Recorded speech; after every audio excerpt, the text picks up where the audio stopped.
Hello everyone and welcome back to the channel.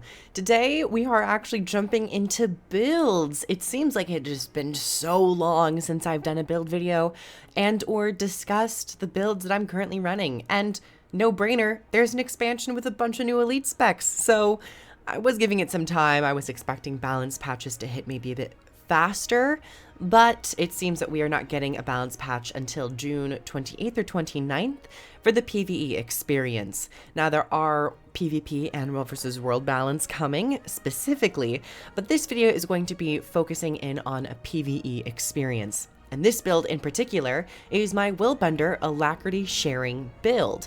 With Willbender, they granted some Alacrity to it, and if you take a certain trait, you can share that Alacrity out to others, making you a pretty reliable source of Alacrity in many group settings, especially with strikes and raids.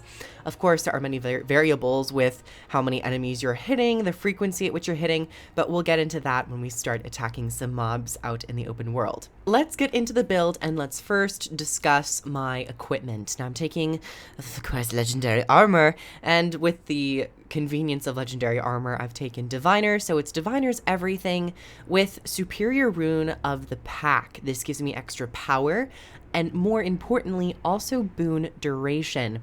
Additionally, for the 6th slot, I will grant allies 5 stacks of Might, Fury, and Swiftness for 8 seconds, while I'm in combat for a cooldown of 30 seconds. So just a little bit extra boon providing for this build. As for my weapons, I'm using Great Sword. We have some Sigil of Accuracy and Force here, and then on my swords, I'm definitely taking Superior Sigil of Concentration. Full disclosure, I typically camp sword. Sometimes I'll swap into Great Sword, but for the most part, given how many strikes you can get off with sword, I typically stay in this. And then I just have Superior Sigil of Accuracy on my offhand sword. We got some Diviners. For this, I am taking a little bit more, this is more so an open world situation, slightly more Vitality so that I can survive a bit longer. Then this is just some Berserker stuff to pad out some extra damage where I might not have it because of my precision and ferocity. Now let's talk about the build itself with the specializations. I'm running with Zeal, Virtues, and of course, Willbender. For Zeal, I've decided to take Fiery Wrath, deal increased damage to burning foes. For my 2nd tier, I've decided to take Furious Focus for most of my gameplay out in the open world when I'm by myself, as it allows me to stack vulnerability a bit quicker. If you're in group scenarios, I would highly recommend taking Zealous Blade. Your power is increased and additionally increased with a Great Sword. I've decided to take Unscathed Contender for extra damage, as well as Inspiring Virtue, plus 10% damage after activating a Virtue. Then finally, we have Battle Presence. This is the key trait to take in these scenarios because this is the trait that allows you to share out Alacrity. Nearby allies gain the passive effect of Virtue 2. When you're slotted into a Willbender, heal allies when your resolve effect triggers. Not only will this heal allies, but because of a certain Grandmaster that we're taking in Willbender, it applies regeneration and Alacrity, but more on that when we get there. As for Willbender, I'm taking Conceited Curate for now in open world so I can survive a little bit faster and a little bit more easily. However, in group scenarios, I would probably recommend Power for Power. Gain increased power and Willbender Flames deal increased damage to foes that they strike. If you happen to be going a bit more condition focused, you could take Searing Pact. I'm taking Restorative Virtues. Triggered virtue effects reduce the cooldown of active weapon abilities. You also gain Alacrity when activating Flowing Resolve. This trait is a little bit strange, but it is extremely useful. If you happen to be getting your cooldowns reset very quickly just by Alacrity in group settings, and you just want more Might and Fury, you could go Holy Reckoning as well. Triggered virtue effects now grant Might in addition to their bonuses. Gain Fury when activating Rushing Justice.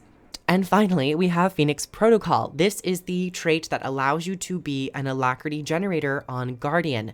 Phoenix Protocol, gain Alacrity and regeneration when Resolve's effect triggers, but you no longer heal. Resolve has a modified duration. Love this trait a lot for the sake of Alacrity. It gives you a slot in group scenarios other than just pure damage. And you might realize with this build, you're still bringing fairly competent damage. It's not like you're full on healing support where you're just being a healer. But if you want to still play DPS focused while also being someone who provides a very valuable boon to group settings, this build is pretty nice for that reason. I also love this because the radius is 600, which is extremely large radius when we're talking about boon sharing builds. Especially with battle presence, this is a flat 600. I actually think more boon sharing builds should have larger radii around 600 and maybe even 1200 just to allow more love for those who might be playing at increased range due to mechanics of fights requiring you to play at range to spread out, or for people who have builds where they do more damage at range. I like this a lot, and I wish that more traits played off of this. Let's quickly go over my utilities. I'm taking Shelter because it's the best heal. The Willbender heal Reversal of Fortune I think is really, really weak. I would love to see some changes with that. Next, I'm taking Flash Combo. This allows you to hit 5 times and also Shadow Step to a better location and also to jump on your target. It is extremely useful. I'm taking Quick Retribution, or Rolling Light I should say, as the stun break, which then flips over to Quick Retribution to do an extra daze. And then next, I'm taking Whirling Light. This is 4 packets of pretty strong damage on top of burning. And finally, Heaven's Palm. I'm taking Heaven's Palm for the sake of incredible CC. It does 550 Defiance bar damage, which might be one of the strongest CC abilities in the game. Love it, love it, love it. You could maybe take Feel My Wrath for the sake of granting extra quickness and Fury. Fury is nice, but you typically apply it fairly constantly with your sword too. Oh, you could maybe take it depending on the circumstances. If you know you won't really need a lot of CC skills, you could definitely take Feel My Wrath. Now let's show off some gameplay of this build in this situation to just allow me to talk a little bit more about it. Is really nice if you are able to strike multiple targets at any given time, because it allows you to proc your F2, and your F2 is what gives you that extra Alacrity. Now you do gain a little bit more self-alacrity because of your master trait, but that Grandmaster trait does share it out to allies, so if anybody is in the area, it is very convenient. For the sake of multiple targets, we will actually focus on these two right now. You usually come in, you use your sword 2 and then your sword 4. Your sword 4 does about 5 packets of damage, and especially when you are able to strike multiple targets, you're already at a pretty constant 15 seconds of alacrity, maybe even 20 seconds. With single target bosses and enemies, you do have a little bit more challenge with striking, because you have to hit 5 times in order to activate the passive effect with these profession virtues. So in the case of this single target, I will activate my F2 to start this passive effect going, which then will allow me to use Alacrity. So let's do F2. In the case of this, I will use my 7th skill to port in and get 5 packets of damage instantaneously, which is great because Flash Combo does hit 5 times, allowing you to then proc your Alacrity. If you can chain multiples of these together, in better positioning with the Willbender Flames, also proccing it because it does damage, you can have pretty consistent Alacrity. So long as your Alacrity does not run off on yourself or groups, your F2, if timed properly, allows you to keep your Flowing Resolve buff active for a long time. I also have noticed with this build, I tend to camp with my F2. There aren't many scenarios where I start using other virtues like my F1 or my F3. Those are a little bit more dependent on the scenario that you're in. But maybe because I'm in this scenario taking some damage, I might just have to. It seems like they don't want to actually come to me. They want to spend some time just kind of sitting there. My buff is about to run out, so we will use this. Also, you can kind of keep track of which buff and how long your buff has by looking at your F skills. You can see that the flames are behind my F1, F2, and F3. And when the flames are active, that means you have a virtue passive currently rolling. Sometimes in the heat of combat, you might forget which one you actually have active, but for the most part, you should be able to guesstimate which one you have active. We'll do that. And how much am I currently at? Yeah, we're at 26 seconds of Alacrity, at least for self, and that will definitely translate to your allies. And as you can see, I wasn't necessarily super afraid for my life, and I'm still pumping out pretty decent damage. I wouldn't say that I'm killing something as slowly as, say, a support druid or an Alacrity support mesmer. I'm still able to really hold my own in these settings, both in terms of survival and in terms of damage.